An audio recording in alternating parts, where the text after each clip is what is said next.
Mom threw away my things while I was at Grandpa's funeral to give my room to her stepdaughter, but Grandpa left the house to me in his will.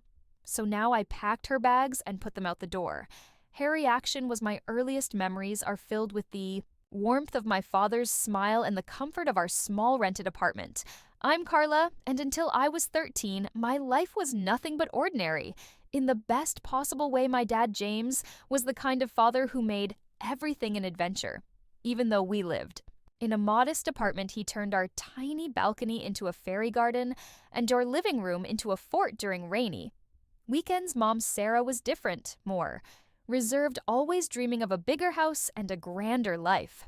But back then, their differences seemed to balance each other out perfectly. Carla, sweetie, would you like to spend the weekend at Grandpa's? Mom would often ask, and I'd jump at the chance not because I didn't want to be home, but because Grandpa Richard's house was like a second home to me. It was this beautiful two-story Victorian with creaking wooden floors and endless corners to explore. Your mother needs her alone time. With your father, Grandpa would explain with a knowing smile when I'd arrive at his doorstep, and I need my time with my favorite granddaughter.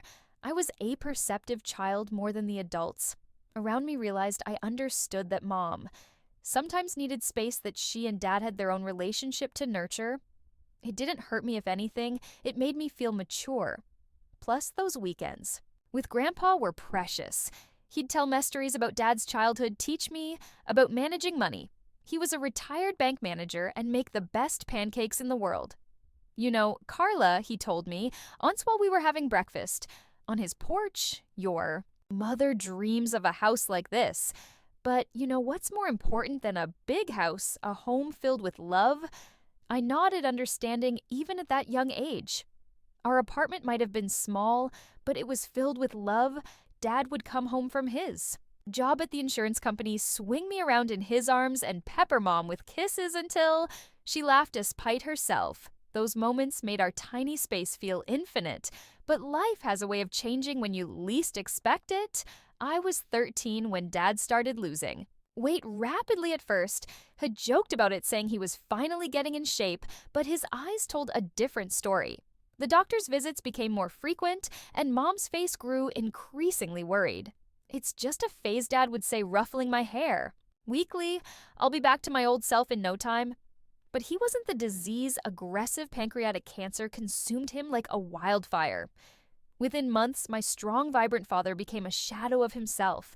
I watched helplessly as Mom tried to hold everything together, but I could see her crumbling inside. The last conversation I had with Dad is forever etched in my memory. He was lying in his hospital bed, his hand barely strong enough to hold mine. Take care of your mom for me. Princess, he whispered, and let Grandpa guide you. He's wiser than all of us. Combined, the year after Dad's death felt like living in a fog. Mom spiraled into such deep depression that she could barely look at me. I guess I remed her too much of him. Thank goodness for Grandpa Richard. He became my rock, my safe harbor in the storm that our lives had become. Living in Grandpa's house wasn't just a temporary solution anymore. It became my new normal. Every morning, I'd wake up in what used to be Dad's old room, surrounded by his childhood photos and trophies. Grandpa made sure I kept up with school, helped me with homework, and tried his best to fill the void both my parents had left, one through death, the other through grief. Mom would call occasionally, but her voice always seemed distant. Detached, her visits were even rarer, quick stops where she'd barely meet my eyes before rushing off again. I learned to stop expecting more than exactly 1 year and 2 months after Dad's death. Everything changed. Mom showed up at Grandpa's door one sunny Saturday morning, and I almost didn't recognize her. Gone was the grieving widow in black, replaced by someone wearing a bright yellow dress and sporting a new haircut. Her face was glowing with unhappiness. Parla, sweetie, pack your things. You're coming home, she announced, bouncing on her heels like a teenager I looked at. Grandpa confused, he seemed just as surprised as I was. The drive back to our apartment was filled with Mom's cheerful chatter about everything and nothing. It was like sitting next to a stranger who happened to look like my mother, but they're all shock came when we walked through our apartment door. There, in our small living room, stood a tall man and a girl who looked about 3 years younger than me. They both smiled awkwardly as Mom practically danced to their side. Carla, meet Robert and his daughter, Emma Robertus. My fiancé and Emma will be your new sister. We're getting married soon. Mom beamed, clutching Robert's arm. The room started spinning. When did this happen? Oh, we've been dating for a while now. Mom waved her hand dismissively. I didn't tell anyone about a relationship. You know how people can get jealous and judgmental? It was better this way. I stumbled to my old room, barely registering that it had been redecorated, with trembling hands. I pulled out my phone and called Grandpa. He answered. On the first ring, Mom has a fiancé. I whispered into the phone she's getting. Married and didn't tell anyone. There's Amin here, and his daughter Grandpa arrived within 20 minutes.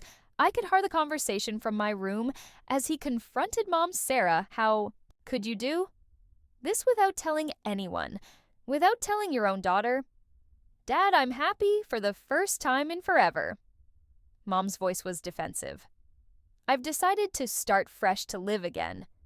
James would want that. He wouldn't want me to waste away in depression. Forever, there was a long pause before Grandpa spoke again, his voice heavy with resignation. I hope you'll be happy. Sarah, just don't forget, you have a daughter who needs you. 2 to 3 months before the wedding, we're like living in some twisted alternate reality. Our small apartment felt even more cramped with 4 people instead of 2. But that wasn't the worst part. What really got to me was watching Emma, my soon-to-be stepsister, wrap my mother. Around her finger, Mom, can you help me with my hair? Emma would say, and my mother would drop everything, including our conversation, to assist her. The way she said Mom made my skin crawl. Especially since she'd only known my mother for a few months, Mom seemed blind to everything except Emma when Emma mentioned. She loved ballet. Mom immediately signed her up for private lessons, something I'd begged for years. Ego, but was told we couldn't afford. When Emma complained about her old phone being too slow, Mom bought her the latest iPhone model when Emma wanted to decorate. Her side of the bedroom, Weno shared, Mom took her shopping and spent 100% of dollars on new bedding curtains and decorations. Your sister needs to feel welcome here, Mom would say, whenever I tried to point out the disparity in treatment. Stepsister. I'd correct her, and I need to feel welcome too. She'd just shake her head and walk away. The wedding day itself was a modest affair at a local venue, but Mom glowed with happiness. I stood there in my bridesmaid dress watching as she fussed over Emma's hair and makeup, barely sparing me a glance throughout the ceremony and reception. Mom kept Emma close, holding her hand, introducing her to everyone as my beautiful daughter. I might as well have been a waitress for all the attention I received. Grandpa gave them a check for $5,000 as odding gift, a generous amount by any standard, but I overheard Mom's reaction when she cornered him by the restrooms. Really, Dad, a check? She hissed, her face flushed from champagne and anger. I was counting on you giving us your house. We're a proper family. Now we need the space. That apartment is too small for 4 people. Grandpa remained calm, though. I could see the disappointment in his eyes. Sarah, you're rushing everything. First, the sudden engagement. Now that house isn't just property to be handed over on a whim. Besides, it's where Carlo spends half her time now. Oh, so that's it. You're playing favorites now. No, I'm being practical. And maybe you should be too. I slipped away before they could notice me. But the conversation haunted me. My mother had changed so much that I barely recognized her anymore. She'd created this new perfect family in her mind with Emma as the star child and Robert as the ideal husband. There didn't seem to be any room left for me, so I did what any unwanted person would do. I spent more and more time at Grandpa's house, at least there. I didn't have to pretend to be happy about being replaced. 4 years have passed since that moment, and I was about to graduate from high school. Living in that apartment had become a masterclass in avoiding conflict. I'd learned to be quiet, to take up as little space as possible, to spend most of my time either in my room or at Grandpa's. One evening during our weekly family dinner, another exercise in pretending. We were one big happy family. I decided to share my plans for the future. I've been accepted to State University. I announced, trying to keep my voice steady. I want to study finance and business management. The silence that followed was deafening. Mom put down her fork, exchanged a look with Robert, and cleared her throat. Actually, Carla, I think it would be better if you started working after graduation. College isn't necessary for everyone. I stared at her, bewildered. What are you talking about, Dad set up? A college fund for me before he died. He always wanted me to get higher education. Mom shifted uncomfortably in her chair. About that fund, Robert and I have been talking, and we think it would be better to save that money for Emma's education. She's incredibly talented, top of her class and everything. She'll need a good university education to reach her full potential. Robert nodded sagely. Emma has shown remarkable aptitude in her studies. It would be the right thing to do. Carla, you could work for. A few years save up and then go to college if you still wanna. I felt like I'd been punched in the stomach. The college fund, the last gift my father had arranged for me. They wanted to take that too? That money is mine? I said, my voice shaking with anger. Dad left it specifically for my education. You can't just give it to Emma. Don't be selfish. Carla, Mom's eyes filled with tears. Emma is your sister, stepsister. I stood up so quickly, my chair fell backward. And that money is the last thing I have from Dad you've given. Her everything else, my room, your attention, your love. But you can't have. This, I won't let you take it. How dare you? Mom was crying now. But I could see the manipulation in her tears. After everything we've done for you, Emma needs, what about what I need? What about what Dad wanted for me? The argument ended with Dora slamming in tears, mostly Mom's, as she wailed about my selfishness. After that night, the apartment became even more hostile. Noon spoke to me unless absolutely necessary. Emma would smirk whenever she passed me in the hallway, and Robert wouldn't even look in my direction. When graduation day came, I wasn't surprised to find only Grandpa in the audience. He cheered loud enough for 4 people. When they called my name and his, proud smile meant more to me than anything my new family could have offered that evening.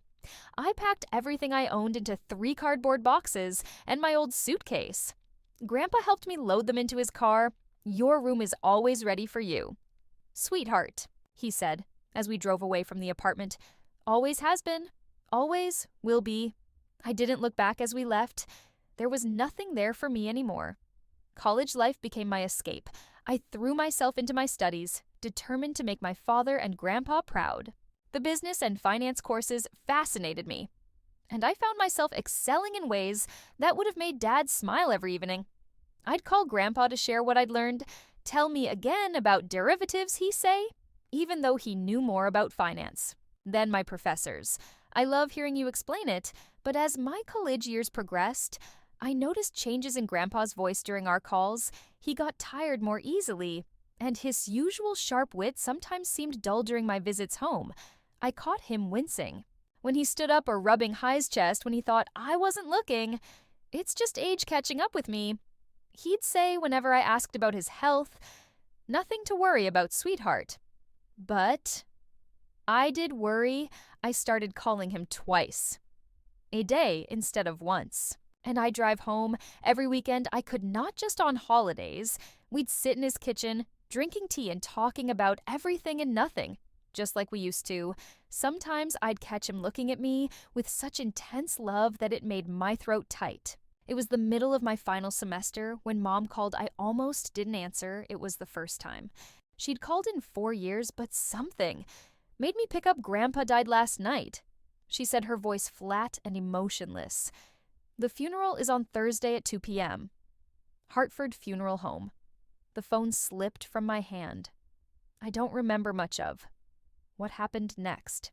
Just that my roommate found me curled up on the floor, sobbing uncontrollably.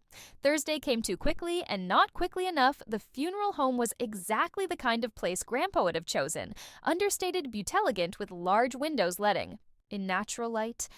I arrived early, my black dress feeling too tight, my skin too sensitive. Everything wrong because Grandpa wasn't there to make it right. I expected to see Mom and her family, but they weren't there instead. Mr. Harrison, Grandpa's friend, from his banking days, was organizing everything. "They're running a bit late," he said. "When I asked, your mother called to say they'd be delayed. The service was beautiful, filled with people from Grandpa's life sharing stories about his kindness, his integrity, his humor." I sat in the front row alone with my grief until halfway through the service when I heard the back door open. Mom swept in with Robert and Emma. All in perfectly coordinated black outfits, they took seats in the far back, and Mom didn't even glance.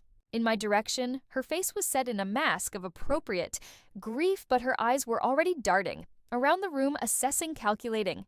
It turned back to face the front, my tears now burning with both grief and anger. Even here, even now, she couldn't acknowledge. Me couldn't put aside her pettiness for one day to mourn her own father after the funeral service. I drove to Grandpa's house, my home, for the past 4 years, only to stop short at the sight that greeted me there. Scattered across the front lawn like worthless debris were garbage bags filled with my belongings, my clothes, my books, my photo albums. Everything from my room had been unceremoniously thrown out. Some bags had split open, spilling my life across the grass with trembling hands. I tried my key. In the front door, it wouldn't turn. The lock had been changed. I was still standing there, key uselessly in hand. When the door swung open, Mom stood in the doorway wearing the same black dress from the funeral, but now with an expression of triumph rather than grief. "Oh good, you're here to collect your things," she said, as if she was doing me a favor. "This is my house now. Dad's finally gone, and as his only child, I'm the rightful heir. I've already had the locks changed. We're moving in tonight." I stared at her, unable to process the cruelty of it all. "You couldn't even wait until after the funeral." "These are my things, my home. No, this is my home now." She cut me off sharply. "And you better take your stuff quickly, or it's going in the dumpster I need to clear. The space for Emma's things." She smiled coldly. "She's getting your old room, by the way. She's always wanted a bigger bedroom." I felt numb as I gathered my belongings, stuffing everything back into the torn bags, trying to collect the scattered photos of Dad and Grandpa from where they'd fallen in the grass. My mother stood in the doorway the entire time, watching me like a security guard, making sure I didn't try to steal anything. The drive back to my college dorm was a blur of tears and disbelief my roommate helped me carry everything up, not asking questions. When she saw my state a week later, I received a call from a law firm. "Miss Johnson, this is Mr. Anderson from Anderson and Partners Law Firm. I'm your grandfather's notary. We need you to come in for the reading of his will. Would Thursday at 10 a.m. work for you?" I agreed, though I couldn't see the point. Mom had made it clear she was the heir to everything. When I arrived at the notary's office that Thursday, Mom, Robert, and Emma were already there, seated like royalty in the leather chairs. Emma was examining her manicure while Robert scrolled through his phone. Mom's eyes narrowed when she saw me. "What are you doing here?" she asked loudly enough for everyone in the office to hear. "You're clearly not needed for this. We're handling family business." Mr. Anderson adjusted his glasses and began reading from the document in front of him. "I, Richard James Mitchell, being of sound mind and body, declare this to be my last will and testament." He started with the formal language, but I saw Mom already smiling. Triumphantly, that smile froze when Mr. Anderson continued to my beloved granddaughter Carla Johnson. "I leave my house at 1542 Oak Street, along with all its contents and my entire savings account, containing $775,000. The room went deadly silent for a moment. Then Mom's voice shattered it. "What, this can't be right." He snatched the document from Mr. Anderson's hands.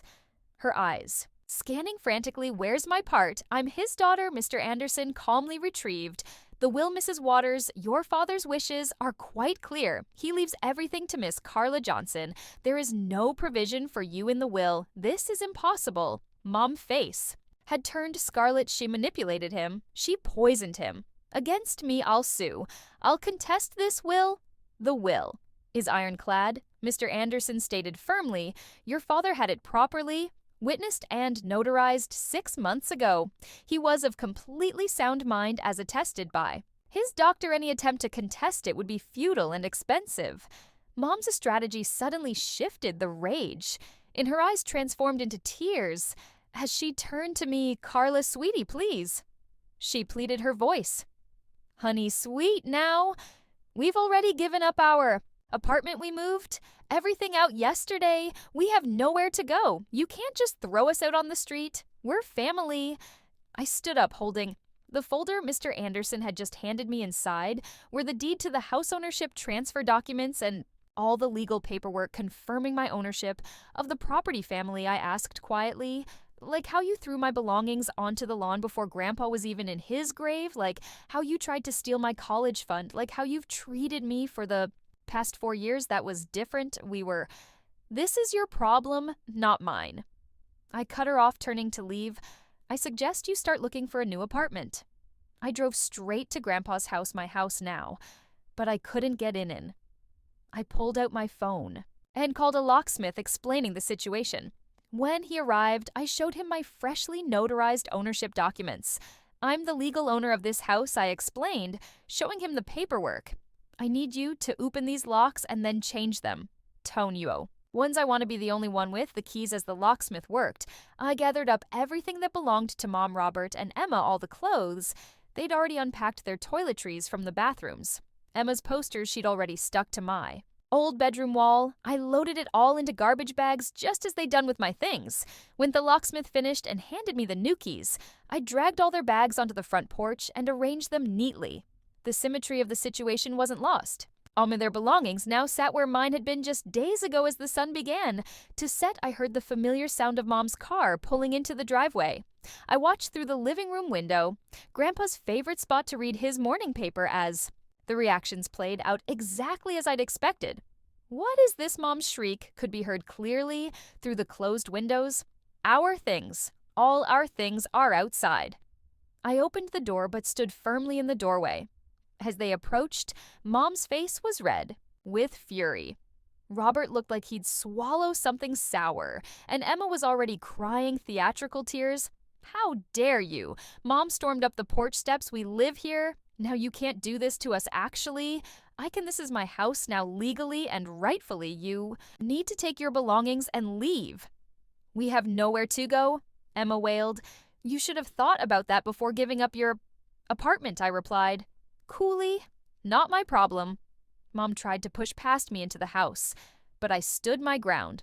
"Move, Carla. This is ridiculous. This is my father's house. No, it's my house now. And if you don't leave immediately with your things, I'm calling the police to report." "Report you, Fortress, passing after that? All these bags go straight to the dumpster." I pulled out my phone. "Your choice." "Mom, just like you gave me a choice about my things a few days ago, remember?" The next few minutes were filled with cursing and threats as they gathered their bags. Mom alternated between crying and screaming about how unfair it all was, while Emma kept saying, "I'd regret this." Robert muttered under his breath about contesting the will. As they loaded the last bag into their car, Mom turned to me one final time. "You're no daughter of mine. Your father would be ashamed of you." I smiled sadly. No. Mom, Dad would be proud that I finally stood up for myself goodbye. I watched them drive away, their car disappearing around the corner. That was 6 months ago. I'm in my final semester now, about to graduate.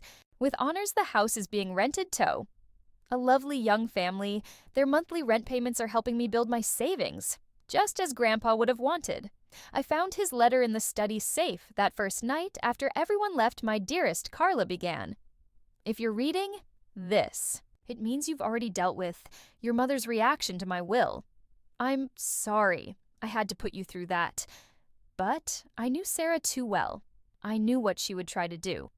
You have your father's integrity and my business sense. Use them both wisely. The house is yours to do with as you please. Just promise me you'll keep the family photos in the attic. Some memories are worth keeping, even the painful ones." I kept that promise along with the others I made to both him and Dad. I'm focusing on my future now, letting go of the past, but keeping the lessons it taught me. Sometimes family isn't who you're born to, sometimes it's who believes in you, who protects you, who helps you grow. Mom, Robert, and Emma still live somewhere in the city. I hear they found a new apartment. Eventually, they've tried to contact me a few times, usually when they need something. But I don't respond. Some chapters of our lives are better left closed.